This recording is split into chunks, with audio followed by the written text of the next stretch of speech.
Hi, so today we're going to make some mince pies. Now mince pies are a bit of a British obsession. I'm not sure that they are enjoyed quite so much around the world.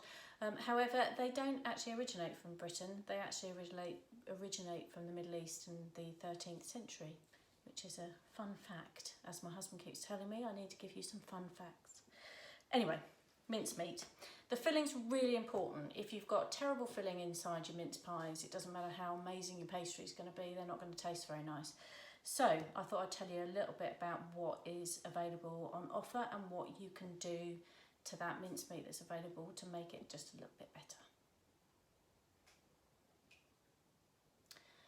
I actually make my own mincemeat for mince pies because I just think it tastes so much better, and I know exactly what's gone into the mixture. So I normally do that in the summer. This year I did it in about June when we were on lockdown, and I put all sorts of different raisins. I put apricots, I put apples, clementines, limes, lemons, etc., etc. in there. Spice, brandy, sugar. There's lots of sugar that goes in it, but I will show you that in a future video. So the difference between homemade mincemeat and shop bought mincemeat is that I actually cook mine, and that really mellows the flavour. It helps to get everything to start to infuse, and you can see the difference when I'll get that out about the texture and how sticky that is compared to the shop bought stuff. Now mince pies, although they are a bit of a British obsession, they actually originate from the Middle East in about the 13th century. And it was a way of preserving fruits back in the day when we didn't have refrigerators and other things to help us keep things for a long period of time. So let's have a look at what we've got.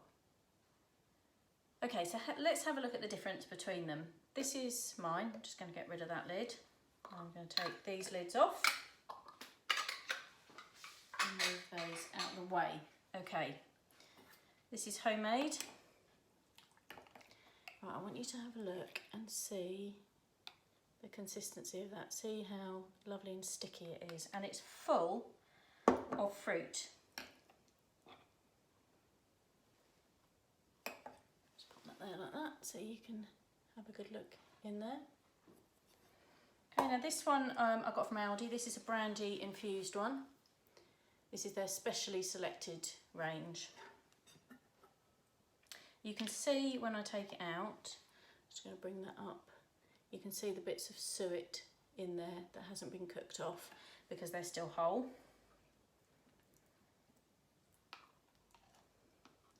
And it's thick, but it's got a lot of liquid in it. Can you see that?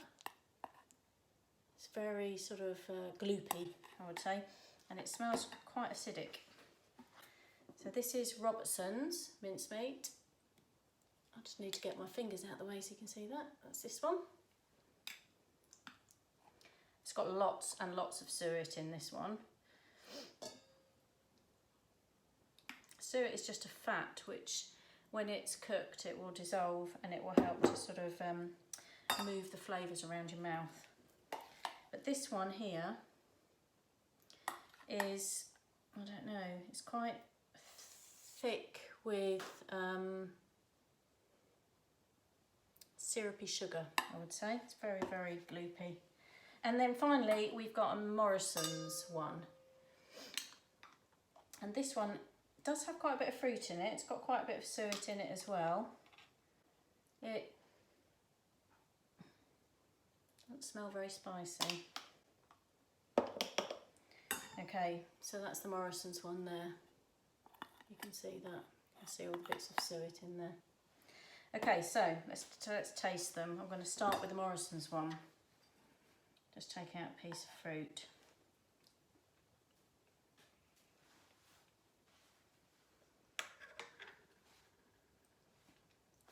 Doesn't taste very much. It's okay, but it's not setting my mouth on fire. Let's try the Robertson's one.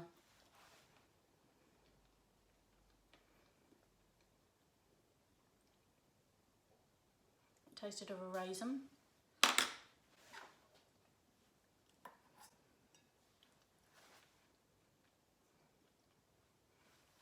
Okay, that's got the most flavour. The Aldi one definitely has the most flavour. They're all quite acidic is the only word I can use to describe it. They all, like, you can taste them on the back of your tongue. But I would say out of the three of them, I definitely would say that the fruit tasted nicer, and I could taste more spice in the Aldi one than I could in any of the others. Now if I taste mine, of course it's going to be better.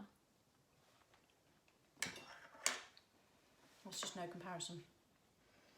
It's mellow, it's full-bodied, I can taste the spice, I can taste the brandy, I can taste the fruit. It's delicious. However, I haven't got time to make that now because we've only got a couple of weeks to go till Christmas. So I'm going to show you what to do to make these taste much nicer than they do at the moment. Okay, so it's now time to pimp our mincemeat and make it a bit nicer. I'm just going to move all of this out of the way, get rid of these spoons, I'm going to wash it up, and move my bowls. Okay, so I've got a bowl and I'm going to add to it some sultanas. Don't need many, depends how much you want to make. Sultanas. I've also got some mixed fruit here. It's just got some peel and some currants and raisins. Now I'm just going to show you, if you put it in as it is, I want you to look at that currant there. It's like a bullet, it's so hard. If you just put that into your mincemeat, when it's cooked, you're going to know about it. You'll crunch down on it and it'll be really unpleasant. So we're going to do something with that. You can put in as much as you want. It depends, you know, on how much you're going to make. You can either do this and then add it into the jar and re-jar it with all your added components, or you can do it as you go. It's really simple. So there's my fruit. I'm going to add a little bit of spice. So there's my spice there. Don't need a lot. Just a little sprinkle. And this is the smell of Christmas. It's absolutely delicious. Now, I need a grater because I'm going to grate the zest of this clementine just a little bit, because again this is going to add some extra Christmassy flavour. Don't need a lot. The zest is so full of flavour. It's not, you know, got much more flavour than the juice, so you really don't need a lot to have an impact. I'm also going to put a little bit of brandy in there. Now you could use any sort of Christmassy flavoured booze. You don't have to use brandy. You could like use an apple calvados or Cointreau Grand Marnier. Something that's got an orangey flavour into it. It really depends on what you like, but I think brandy works really, really well in this. And then you need some tea. Just go and get my tea. This is just a black tea bag, you know, just a normal tea bag, obviously with no milk in it. And we're just going to put a little bit over the top, like that. And you're going to leave that overnight, and that is going to infuse all the flavours, and all those flavours are going to get sucked up into the fruit, so it gives it just an extra zing of flavour. And those currants will no longer be like bullets, they will actually puff up and be edible. Okay, so in true Blue Peter fashion, I did one last night, so here's one I prepared earlier. And you can see the difference in the fruit. So this is pre-soaked, and this is once it's been soaked, and it's really plumped up. Those raisins are now full of the flavour that I've added to them. If you can see, there's sultanas and bits of orange peel and currants and everything in there. And if I can find a currant, here we go. Once it's been soaked, show you the difference. Pre-soaking, and once it's been soaked. it's just so much squidgier and easier to eat. Don't know whether you'll be able to really see that, but so all I need to do now is add that to my bowls. So I'll just take some, put it in each one.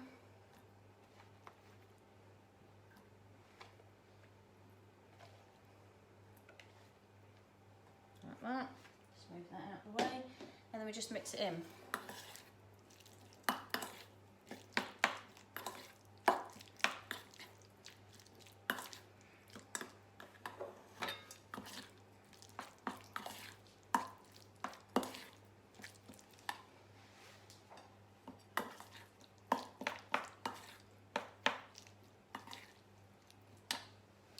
Okay, so what we've ended up with is a much fruitier, softer mincemeat.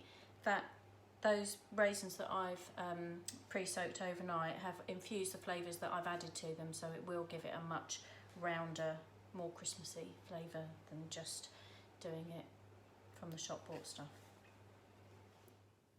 So that's your filling made. You're now ready to make your mince pies. So in my next video, I'm going to show you how to make the pastry and then assemble the pies so that you have the best mince pies ever this Christmas. So I hope you've enjoyed my video. Please subscribe, hit the notification bell, send me a comment, like it, whatever it is that you do on YouTube, and I'll see you next time. Thanks.